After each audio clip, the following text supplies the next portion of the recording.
नमस्कार, आप देख रहे हैं बिहार इन शॉर्ट्स। मैं हूं आपके साथ रोहित। भाकपा माले के महासचिव डॉक्टर दीपांकर भट्टाचार्य ने प्रेस कॉन्फ्रेंस किया और प्रेस कॉन्फ्रेंस के दौरान वो बिहार सरकार को कई मुद्दों पर घेरते नजर आए। हालांकि सवाल ये है कि बिहार सरकार को बाहर से भाकपा माले समर्थन भी करती है, लेकिन कई मुद्दों पर जो भाकपा माले के जो महासचिव है डॉक्टर दीपांकर भट्टाचार्य वो बिहार सरकार को घेरते भी नजर आए। और आपको बता दें कि जिस तरीके से सुधाकर सिंह लगातार मुख्यमंत्री नीतीश कुमार को लेकर जो टिप्पणी करते हैं, उस पर भी दीपांकर भट्टाचार्य ने साफ साफ कह दिया कि इस तरीके से मुख्यमंत्री नीतीश कुमार को लेकर टिप्पणी नहीं करनी चाहिए। और वहीं आपको बता दें कि साफ साफ दीपांकर भट्टाचार्य ने कहा कि एक कोऑर्डिनेशन कमेटी भी होनी चाहिए। और आपको बता दें कि शिक्षा मंत्री को लेकर भी उन्होंने साफ साफ कहा कि इस तरीके से किसी ग्रंथ को लेकर शिक्षा मंत्री को बयान नहीं देना चाहिए। और वहीं आपको बता दें कि बक्सर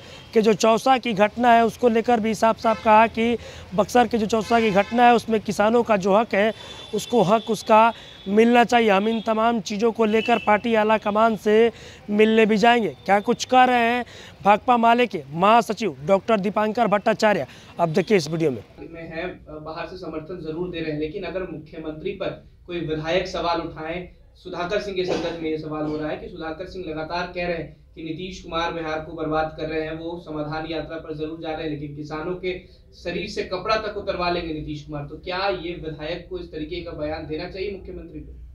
सभी हमें लगता है कि बिल्कुल नहीं देना चाहिए। और ये जो भी बयान आ रहे हैं किसी ना किसी दल के विधायक हैं, तो हमें लगता है कि तमाम दल निश्चित तौर पर इसका संज्ञान ले रहे हैं। और महागठबंधन के स्तर पर जब भी कोई बैठक हो इस पर होगी तो हम लोग इस पर बात करेंगे कि महागठबंधन जिसको लेकर के बना है, जिसको लेकर के एक कॉमन एजेंडा को लेकर के बना है, तो हम तो चाहते हैं कि 2023 ये साल व्यापक विपक्षी एकता का हो। और बिहार में जब वो सत्ता में है तो निश्चित तौर पर जनता के लिए काम हो, और जनता के अंदर जो भी अगर नाराज़गी है, गुस्सा है, उनकी मांगें हैं, जनता की बात सुनी जाए। तो यहाँ कहीं भी महागठबंधन इसी एजेंडा से डिरेल ना हो। हम तो बिल्कुल इसके पक्ष में हैं।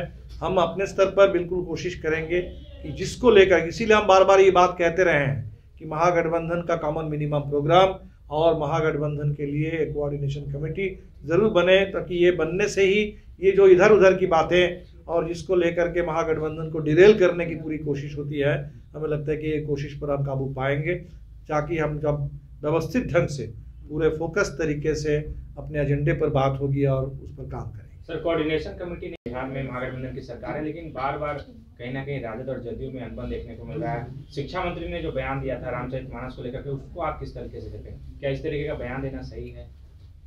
धार्मिक ग्रंथ हमें लगता है कि देखिए, बयान का अब वो शिक्षा मंत्री भी बताएंगे किस संदर्भ में उन्होंने ये बयान दिया था, लेकिन इसको लेकर के एक जो पूरा माहौल बनाने की कोशिश हो रही है, हम समझते हैं कि ये बेबुनियाद है। और इसलिए रामचरितमानस अपनी जगह पर है और उसकी कोई आलोचना भी, हमें लगता है कि कोई भी ग्रंथ है उसकी आलोचना भी संभव है। लेकिन इस देश में इस समय इन बयानों को लेकर के जो जिस तरीके के एक माहौल बनाने की कोशिश हो रही है, वो बिल्कुल हमें लगता है कि भ्रामक है। और ये भ्रम पैदा करने की किसी भी कोशिश में हम लोग बिल्कुल उसका विरोध करेंगे।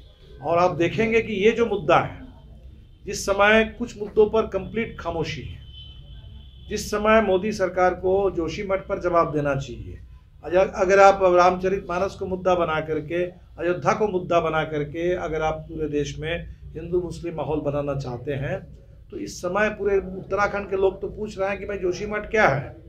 जोशीमठ जो आपके पूरे शंकराचार्य से जुड़ा हुआ वो शहर है, इतने दिनों से एक तरह से हिंदू सभ्यता और संस्कृति का एक केंद्र है, और सरकार की गलत नीतियों के चलते और सरकार के गलत रुख के चलते आज वो पूरे शहर विनाश के कगार पर खड़ा है। तो उस पर तो सरकार बोल नहीं रही है। तो हमें लगता है कि ये पूरे मोदी सरकार और भारतीय जनता पार्टी, इसकी पूरी कोशिश रहती है कि लोगों को भ्रमित करने के लिए कुछ ऐसे मुद्दे खड़ा कर देना। और निश्चित तौर पर विपक्ष के नेताओं को भी, मंत्रियों को भी सजग रहना चाहिए, सतर्क रहना चाहिए कि ऐसा कोई मौका भारतीय जनता पार्टी को, जनता को दिग्भ्रमित करने का नहीं मिलना चाहिए। ज़रूरत तो और ज़्यादा महसूस हो रही है कि बिल्कुल एक कोऑर्डिनेशन चाहिए, और हमारे लिए 2023 साल ये ब्रॉडर अपोजिशन यूनिटी और क्लोजर कोऑर्डिनेशन, ब्रॉडर यूनिटी और क्लोजर कोऑर्डिनेशन, ये 2023 में हमारा मकसद है।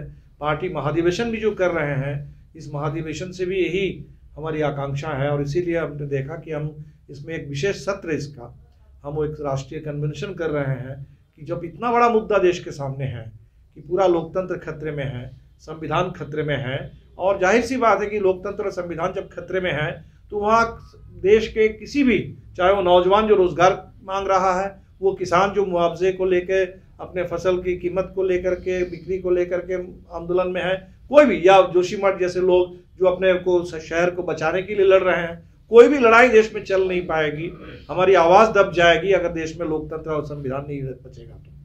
तो अभी आपने देखा जो भाकपा माले के जो महासचिव है डॉक्टर दीपांकर भट्टाचार्य, उन्होंने साफ साफ कहा कि एक कोऑर्डिनेशन कमेटी होनी चाहिए, और वहीं उन्होंने ये भी कहा कि जिस तरीके से शिक्षा मंत्री ने ग्रंथ को लेकर बयान दिया है तो इस तरीके से उनको बयान नहीं देना चाहिए। और वहीं आपको बता दें कि उन्होंने ये भी कहा कि जो बक्सर की जो चौसा की घटना है किसानों का, उस पर उन्होंने कहा कि किसानों का जो हक है उसका जो हक है वो मिलना चाहिए। हम इन तमाम चीज़ों को लेकर पार्टी आलाकमान से मिलने भी जाएंगे। और भी क्या कुछ कह रहे थे डॉक्टर दीपांकर भट्टाचार्य, अपने इस वीडियो में देखा। बस इसी तरह की तमाम खबरों के साथ अपने साथ जुड़े रहे, तब तक के लिए धन्यवाद।